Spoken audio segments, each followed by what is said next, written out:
आप देख रहे हैं उपभोक्ता जनकोष, सच को समर्पित। अच्छा अकमल जी, मैं आपके पास आता हूँ। एक बात बताइए मुझे कि हमारे देश की विडंबना ये है सबसे बड़ी कि हमारे देश की जनता ही जो है ना वो अपने कर्मों की दुश्मन है। कर्मों की दुश्मन मैं इसलिए कहूँगा कि वो खुद नहीं समझ पाते हैं कि उनको किस ओर झुकना है। लेकिन मुझे जो मौजूदा माहौल दिखता है, जैसा कि जनता भी कह रही है कि अगर मान लीजिए आज हम बीजेपी को वोट कर भी रहे हैं तो वो हमने कोई एक दिन में थोड़ी हम बीजेपी की तरफ झुक गए। 40 से 45 साल एक पार्टी ने राज किया, बीच बीच में चलिए मान लिया दूसरी पार्टियों का भी राज आया, लेकिन जो 40-45 साल मिले तो कहीं ना कहीं जनता के बीच में उनको इतना मजबूत रहना था कि जनता उनको कभी भी छोड़ती नहीं। तो आज जनता ने अगर उनको नकारा है तो कोई तो वजह होगी ना जो जनता ने उनको नकारा। देखिए, इस टॉपिक पे हम ये कहना चाहेंगे कि जनता कैंडिडेट कभी प्रॉपर डिसाइड कर नहीं पाती है कि हमें किसके पास जाना है और हमें किसको वोट देना है।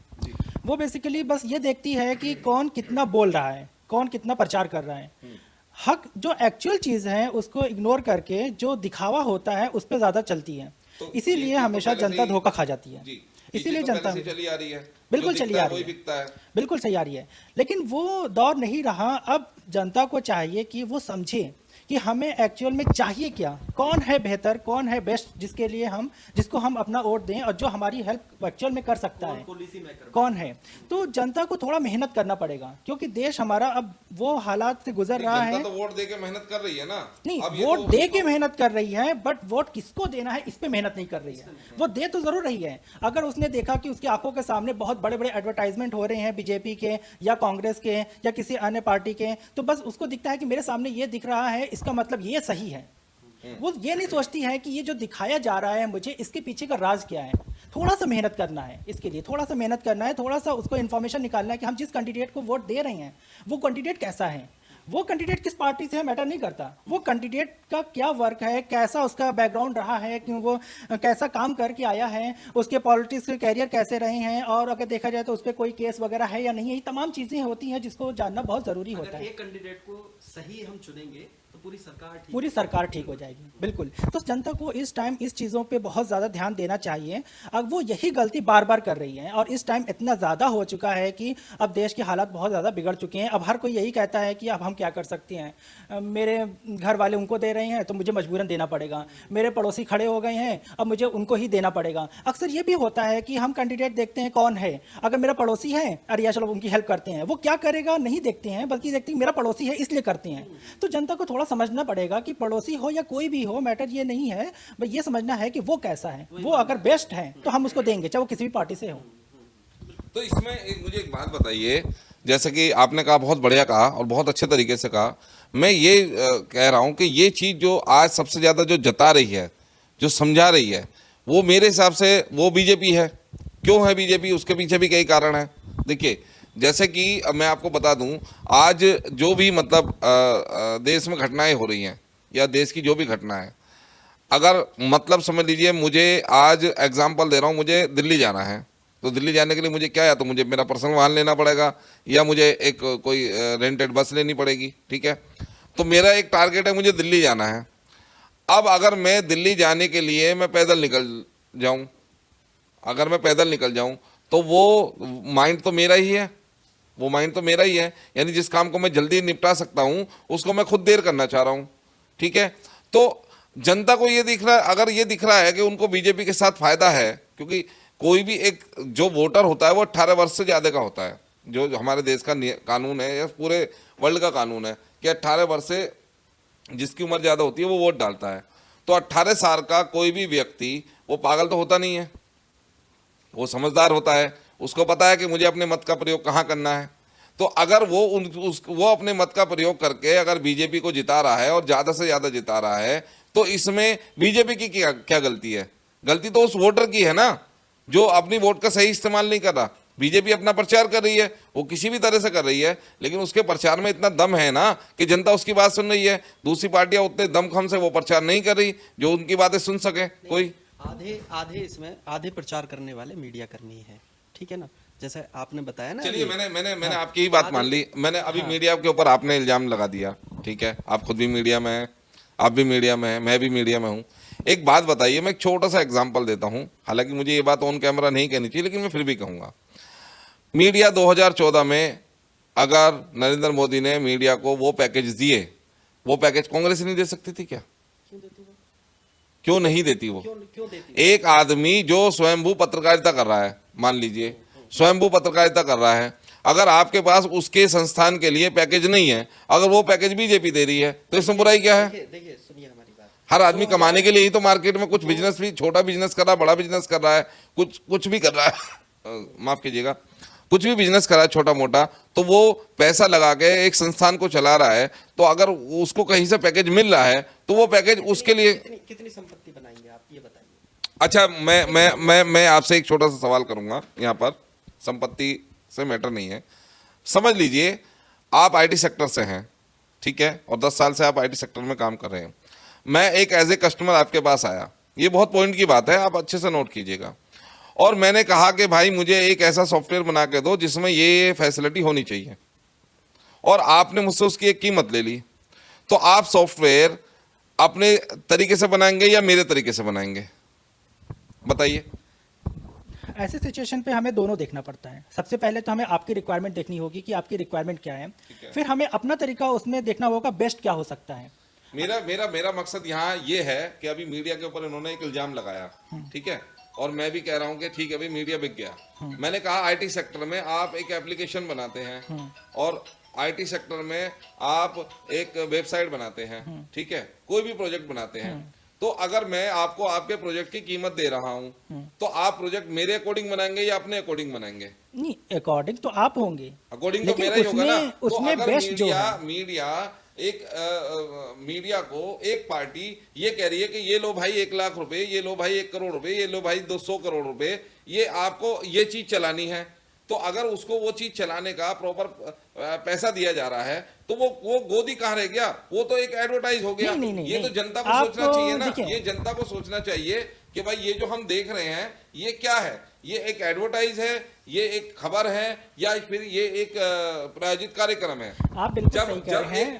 एक पार्टी हूं, मैं बीजेपी पार्टी हूं, और मैंने अगर आपको आपके चैनल को एक प्रॉपर पैकेज दे दिया कि भाई आपको दिन रात ये चलाना है, क्योंकि मैंने आपका प्राइम टाइम, आपका सुबह का टाइम, आपका आफ्टर का टाइम, आपका इवनिंग का टाइम, सारी चीज मैंने आपको पे आउट कर दी है, तो आप अपने चैनल पे ये कहोगे नहीं जी आपने पे आउट कर दिया, ठीक है, लेकिन हमारे सिद्धांत बहुत बड़े हैं और हम वो चीज चलाएंगे जो हमारी मर्जी है, ये लीजिए आपका पैसा। देखिए, मैं आपको जितने भी संस्थान में लोग काम कर रहे हैं वो अपने घर, मैं आपको जवाब देना चाहता हूँ, इससे रिलेटेड भी आपकी बात बिल्कुल सही है कि मीडिया इस बात को, या यूं कहा जाए कि मीडिया की जो पॉलिसी है ना, एक्चुअल में वो पॉलिसी गलत है, वो ठीक नहीं कर पा रही है। और ये सारे मीडिया को नहीं कह सकते हैं, कुछ मीडिया ऐसी हैं जो इस तरह के जो एडवर्टाइजमेंट होते हैं जिसमें हम किसी और को दबा के और किसी और को उठाते हैं, ये सब चीज़ें जो होती है ये मीडिया की गलत चीज़ें हैं, और जिसकी वजह से आज के टाइमिंग में आप बिल्कुल ठीक कह रहे हैं और आप भी ठीक कह रहे हैं। अब इसकी वजह से होता क्या है कि मीडिया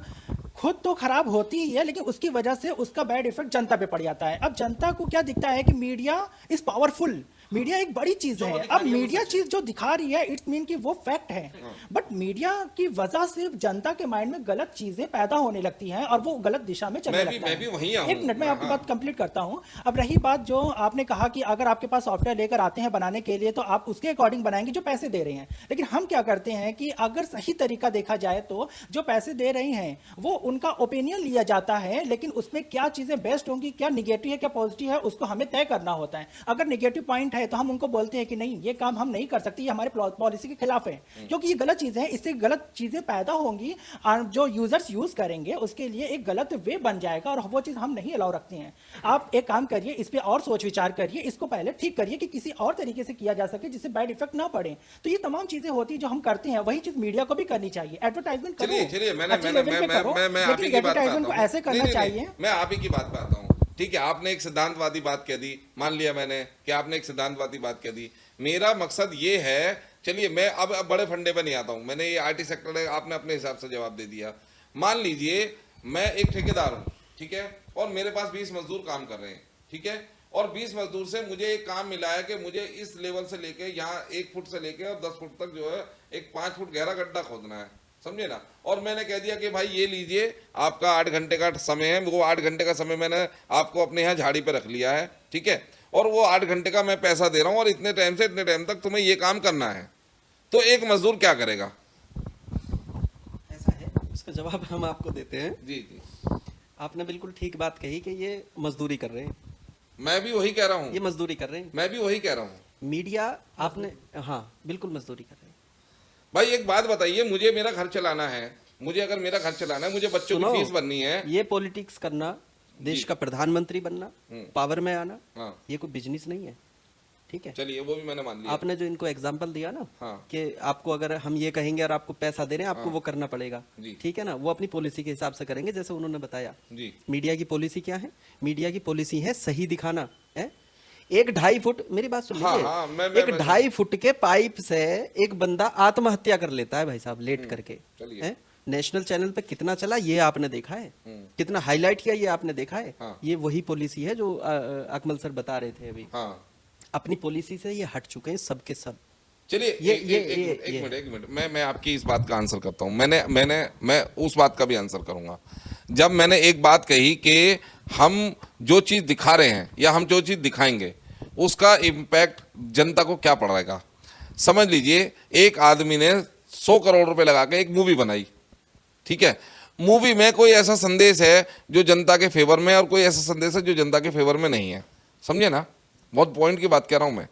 तो जनता उस पर ऑब्जेक्शन उठाना शुरू कर देती है, उस मूवी के मतलब टिकट फाड़ के फेंक देती है, या टिकट मतलब वो जनता को वहां नहीं जाने देती है, उसके आगे पूरा मतलब झुंड का झुंड आ जाता है, यानी उस फिल्म को चलने नहीं देते हैं।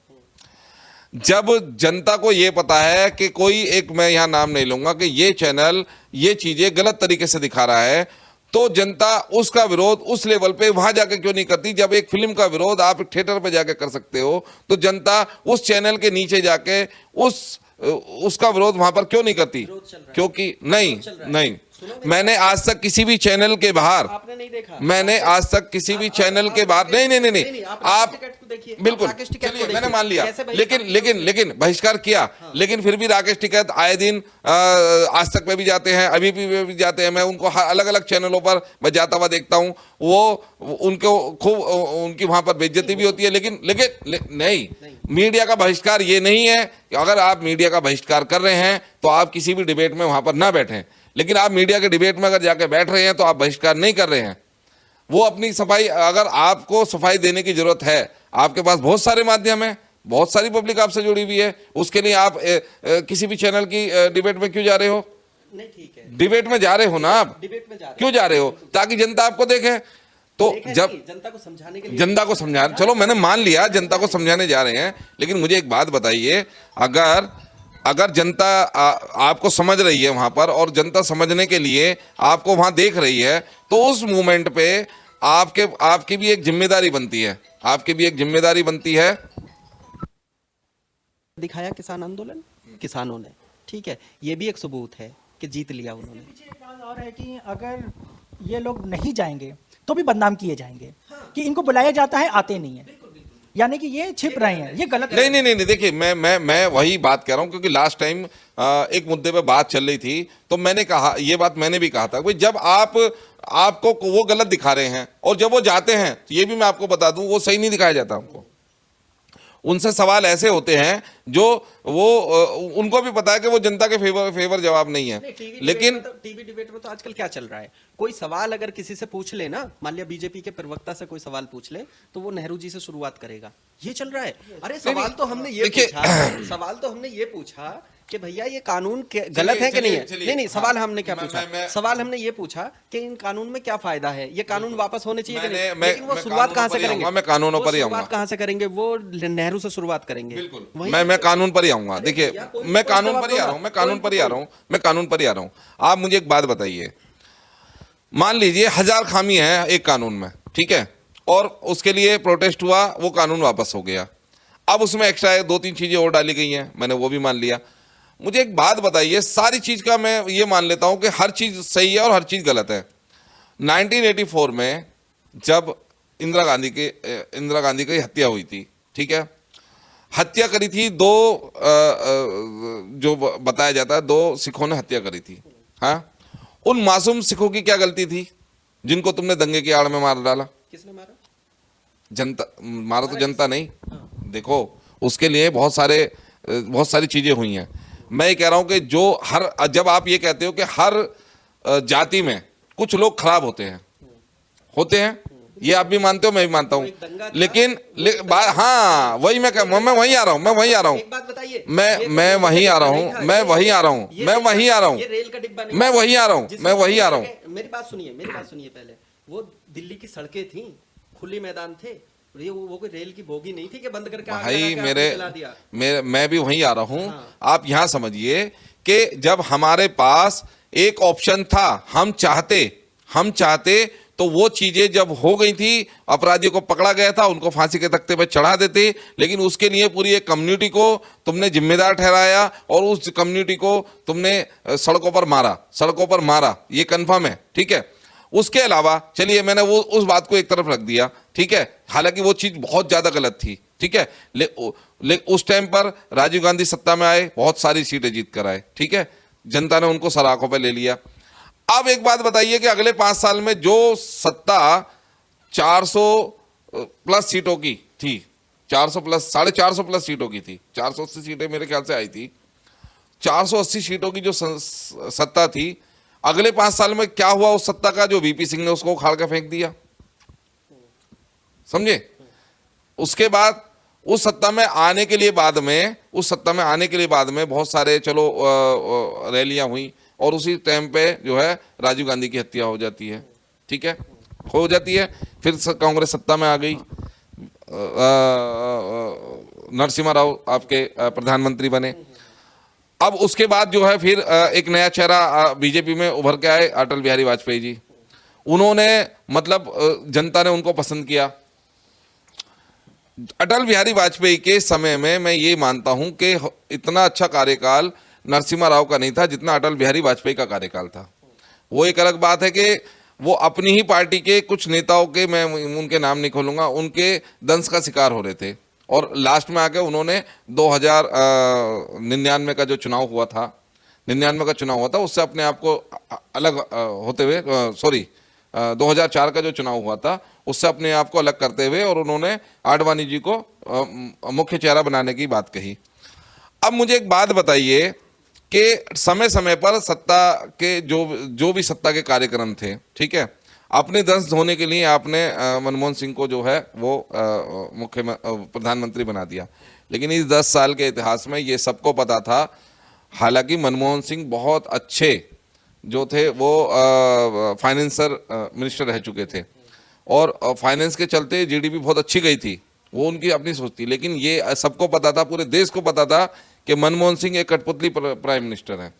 कहीं ना कहीं कोई भी किसी भी मतलब योजना में या कोई फैसले में उनके अपने लॉजिक कम होते थे और उनके ऊपर वालों के लॉजिक ज़्यादा रहते थे, जिसको लेके लास्ट मोमेंट पे यहाँ तक के डिसीजन हुआ था कि 2014 के चुनाव से पहले 2012 में मनमोहन सिंह अपना पद छोड़ना चाहते थे, लेकिन किन्हीं कारणोंवश सोनिया गांधी ने उनको पद नहीं छोड़ने दिया। उन्होंने कहा कि ऐसे माहौल में राहुल गांधी सत्ता नहीं संभाल सकेंगे, तो आप ही लगो कंटिन्यू। अगर आज देश उनको पप्पू कह रही है, राहुल गांधी को, तो आपको लगता नहीं उनकी अपनी भी तो गलती थी? वो अपनी गलती, अगर मान लो वो 2 साल आप राहुल गांधी अगर वो 2 साल अगर आगे बढ़ के एक कप्तान वाली भूमिका निभाते, समझे ना, बहुत सारे मैं क्रिकेट मैच देखता हूं कि बीच में अगर एक खिलाड़ी इंजर्ड हो जाता है तो एक एक्स्ट्रा खिलाड़ी को कप्तान बना के टीम की कमान सौंपी जाती है। तो क्या राहुल गांधी को 2012 में कमान नहीं करनी थी पार्टी की? अगर वो 2012 में कमान करते तो उनके पास एक प्रधानमंत्री लेवल का अनुभव होता, और आज कहीं ना कहीं वो अगर अपनी बात कहा करते तो वो प्रधानमंत्री की झलक उनमें दिखती। लेकिन आज झलक क्यों नहीं दिखती है? क्योंकि उस समय पे तुमने अपने निजी स्वार्थ के लिए उस गद्दी पर नहीं बैठे, क्योंकि तुम उसको हैंडल नहीं कर सकते थे। तो जब तुम सत्ता में रहते हुए उस चीज को हैंडल नहीं कर सकते थे, तो आज जनता तुम पे किस हिसाब से भरोसा करे कि तुम उसको? नुकसान किसका हुआ? तो वही तो मैं कहना चाह रहा हूँ ना। मैं भी तो वही पूछ रहा हूँ आपसे। कांग्रेस का नुकसान। राहुल गांधी प्रधानमंत्री नहीं बने, किसका नुकसान हुआ? कांग्रेस का नुकसान हुआ। राहुल गांधी का नुकसान हुआ, जनता का इसमें कोई नुकसान नहीं हुआ। अब मुझे बताओ, जनता, आप अरे जो बार-बार वही कहते हैं वही ना, तो मैं भी आप कहना जो- चाह रहा हूँ ना। आप जो बार बार ये कहते हैं ना कि इतने दिन से सरकार थी, पहले से सरकार कांग्रेस की चली आ रही थी, ठीक है, मुझे बता दो, अब तो इतने दिन हो गए सरकार के, 4 काम बता दो आप। देखिए, नहीं, आप पूछना किसी से, हाँ, आपने बिल्कुल। आप किसी मैं आप यहाँ भी आ जाता हूँ, मैं यहाँ भी आता हूँ। मेरी बात सुनिए, मेरी हाँ। बात सुनिए, आप किसी नेता से पूछिए कि 70 साल या 60 साल या 50 साल, ठीक है, अटल बिहारी वाजपेयी ने क्या कहा था कि सरकार के किए हुए कामों को नकारा नहीं जा सकता। हाँ, चलिए, समझे? मैं सुनो मेरी बात, बिल्कुल। इन्होंने बिल्कुल खत्म कर दिया कि 70 साल में कुछ नहीं हुआ। मुझे तो अपना बता दो भैया कि आपने क्या कर दिया। बिल्कुल, और बिल्कुल, सुनो मैं मेरी बात सुनो, मुद्दे पे आ रहा जो हूं। मुद्दा, मेरी बात सुनिए, 2 मिनट दीजिए। चुनाव चल रहे हैं, ठीक है ना, अब चुनाव में सभा होती है, जैसे अभी हुई 2 तारीख को, पब्लिक इकट्ठी हुई, उनको ये समझाओ कि हमने देश को ये दे दिया, कांग्रेस ने 70 साल में ये छीन लिया था हमसे, हमने देश को ये दे दिया। आप जब कोई बीजेपी का नेता आपको मिले, किसी का इंटरव्यू करो ना, तो आप ये पूछना कि हमें तो अपने शासनकाल में आप ये बता दो कि हमने ये दे दिया साहब, और वादे इतने किए थे, उसमें से इतने पूरे हो गए। आप इनका मैनिफेस्टो उठा के देखोगे ना, तो उसमें 4 लाइन पूरी नहीं कर पाओगे। और रहा सवाल कांग्रेस का, ठीक है, मैं ये नहीं कहता कि कांग्रेस की कमी नहीं है, कांग्रेस के भी कुकर्म जब याद आएंगे ना, जब याद दिलाएंगे, तो वो भी एक आश्चर्य। मैं वही बात मैं कहने की कोशिश कर रहा हूँ। वही दूसरी बात ये भी है कि कांग्रेस को देखते हुए, बीजेपी को देखते हुए, आदमी अगर आज वोट करेगा ना, तो उसको पॉलिसी पे वोट करनी चाहिए, ना कि धर्म के नाम पे वोट करनी चाहिए। आगे ईमानदार कैंडिडेट को वोट करनी चाहिए, क्योंकि जब आपका प्रधान कैंडिडेट ईमानदार होगा ना, तो वो एमएलए अच्छा चुनवाएगा, जब एमएलए अच्छा होगा तो वो एमपी को अच्छा बनवाएगा, और जब एमपी अच्छा होगा तो हमारा प्रधानमंत्री भी अच्छे होंगे। ये सब करना तो अब मैं मुद्दे पे ही आता हूँ। जैसा मैंने कहा कि हमारी देश की जो राजनीति है वो 19% पे घूम रही है। हाँ, तो कहने का मतलब ये है कि आज जितनी भी विपक्षी पार्टियां हैं, वो अपनी बात उस 81% जनता को क्यों नहीं समझा पा रही हैं? वो 19% के पीछे ही पागल क्यों हैं? 19% को वो ये समझा रही है कि हम तुम्हारे हैं, तो उस 81% जनता को बुरा नहीं लगेगा कि ये तो इन्हीं के हैं, ये हमारी जो पार्टी है वो ये है। तो इसलिए क्या हो रहा है कि जो 81% जनता है वो आज कहीं ना कहीं इसलिए इन पार्टियों से निगेटिव हो रही है। जब तक आप उस 81% जनता को ये नहीं समझाएंगे कि हम आपके हैं, तब तक बीजेपी का पतन नहीं हो सकता। और बीजेपी का पतन करने के लिए उस 81% जनता में से कम 50% जनता को माफ कीजिएगा, आपको यह समझाना पड़ेगा कि हम आपके हैं। कांग्रेस किसको समझा रही है? अब बताओ मुझे किसी एक। मैं हर पार्टी के मैं रैली में जा रहा हूं, और मैं हर पार्टी की रैली में आज की तारीख में, चाहे वो दबी जुबान में कहा जाता है, चाहे वो सीधी जुबान में कहा जाता है, मगर ये कहा जाता है। और देखिए नया सगुफा आपके असुद्दीन अवैसी, वो तो पूरा मजमा ही खड़ा कर देते हैं हर बात का। वो तो इस ढंग से कहते हैं बात को कि वो, जैसे अभी आपने कहा कि वो पुराने मुद्दे को ये उठाते हैं, नेहरू के टाइम को। भाई तुम क्यों 50 साल पुराना मुद्दा उठा के आज कांग्रेस को भी कोस रहे हो, तुम बीजेपी को भी कोस रहे हो? अरे भाई, अगर तुम्हारा मैनिफेस्टो मुस्लिम वोट है, तो मुस्लिम किससे परेशान है? मुस्लिम कांग्रेस से परेशान है, मुस्लिम समाजवादी से परेशान है, मुस्लिम बीजेपी से परेशान है, रालोद से परेशान है। वो यही डिसाइड नहीं कर पा रहे कि मुस्लिम परेशान किससे है। जब चारों पार्टियों को तुम गलत बता रहे हो, हाँ, तो तुम भी तो कहीं ना कहीं उसी कैटेगरी में आ रहे हो, तुम भी तो कभी उसका हिस्सा थे। और जब तुम हिस्सा थे तो क्यों नहीं तुमने उस टाइम पर इन चीजों के ऑब्जेक्शन उठाए? और जब अगर ऑब्जेक्शन उठाए तो अपनी बात को मजबूती से अपने क्षेत्र में भी तो रखो। आप भी तो वहां गठबंधन करके लड़ते हो ना, आप क्यों नहीं पूरे उसमें अकेले दम पे लड़ते? गठबंधन करते हो और उस पार्टी को सपोर्ट करते हो जो वहां पर जीत जाती है। नहीं, आपने जो 81% की आप बात कर रहे हैं, तो बीजेपी किसको करती है? बीजेपी तो साफ कह रही है 19% से हमें मतलब नहीं है, हमारा मतलब 81% से है। 81 से है ना, पूरा कर रही है ना वो, बिल्कुल ठीक है ना।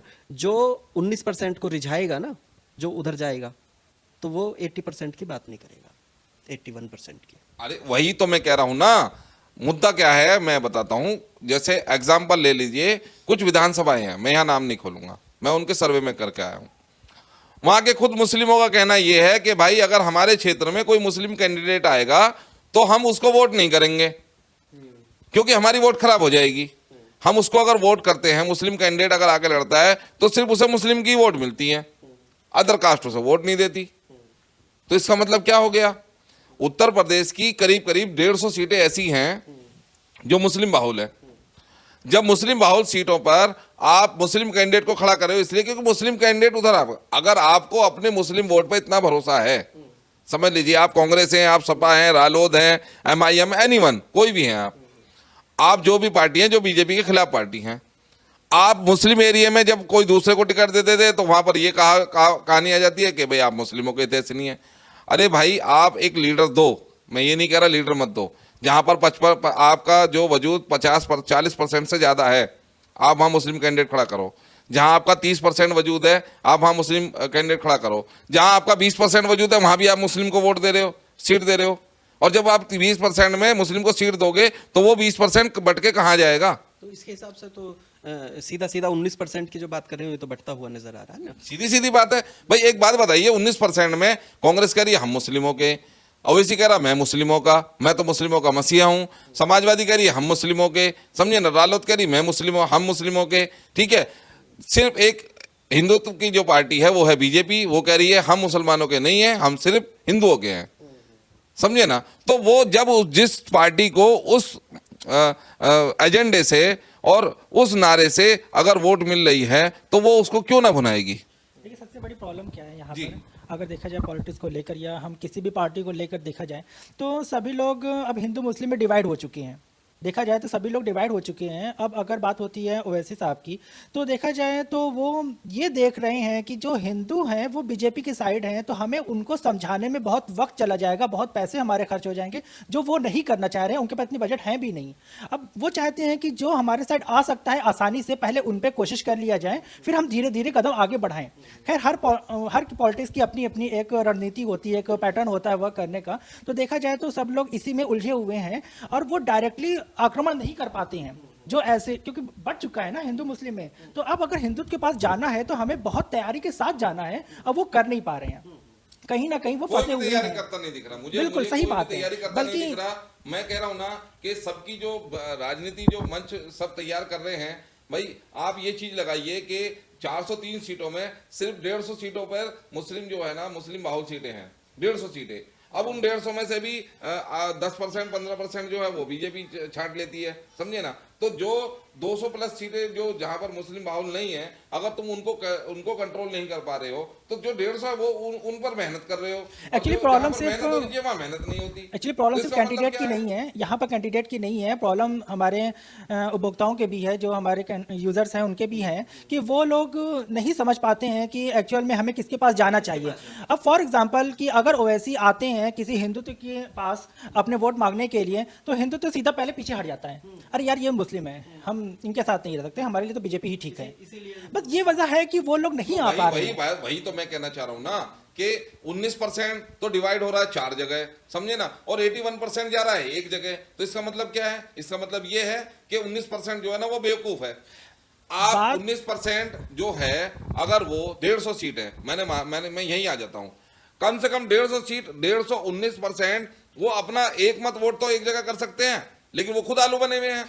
वो अखिलेश यादव की सब्जी में भी जाएंगे, वो कांग्रेस की सब्जी में भी जाएंगे, वो ओवैसी की सब्जी में भी जाएंगे, वो रालोद की सब्जी में भी जाएंगे, और थोड़े बहुत जो 1-2% है ना वो बीजेपी की सब्जी में भी जाते हैं, उससे आप इनकार नहीं कर सकते।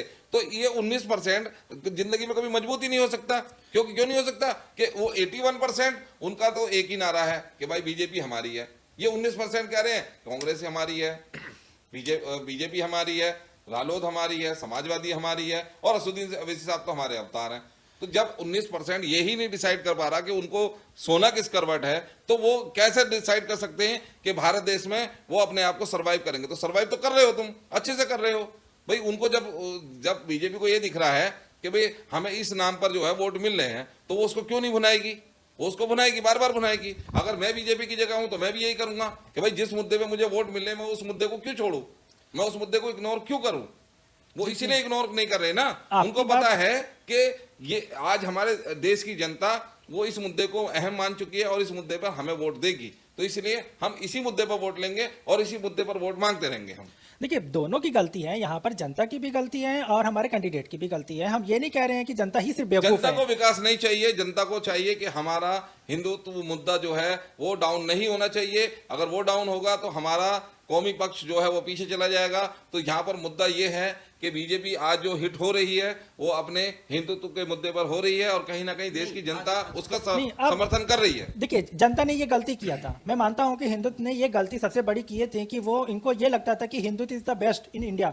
बट राइट नाउ देखा जाए तो अभी जनता को भी समझ में आने लगी है, हिंदू जनता को भी समझ में आने लगा है। मैं लिख के दे रहा हूं, नहीं समझ में आ रहा, आने लगा है। क्यों नहीं आ रहा है? मान लीजिए, मैंने एक बात और मैं आप ही की बात बड़ी करूंगा, उस 81% में से ना सिर्फ 20% जनता है ना वो अदर का मतलब कट रही है बस, बाकी 61% जनता आज भी उस पक्ष में है, उस पक्ष को सपोर्ट कर रही है। जब आप जाएंगे ना जनता के बीच में, जब जाएंगे, जब पता चलेगा ना नौकरी किस किस की गई है, जब पता चलेगा कि नुकसान सबसे बड़ा किसका है। चलिए 2022 मेरी बात, हाँ। जितने भी दुकानदार बैठे हैं ना, जो होलसेलर हैं, ठीक है, वो हिंदू भाई हैं हमारे, उनको कितना बड़ा नुकसान है वो वही जानते हैं। दूसरी बात, अगर चुनाव में आपने कहा ना कि हिंदुत्व के नाम पर ही वोट जाएंगे, बिल्कुल दीजिए, कौन मना कर रहा है, आप दो। लेकिन जब जरूरत पड़ेगी ना विकास की, जब जरूरत पड़ेगी ना कारोबार की, फिर उसके लिए वोट करनी पड़ेगी। तो मेरा कहना तब तक तो टाइम निकल जाएगा ना।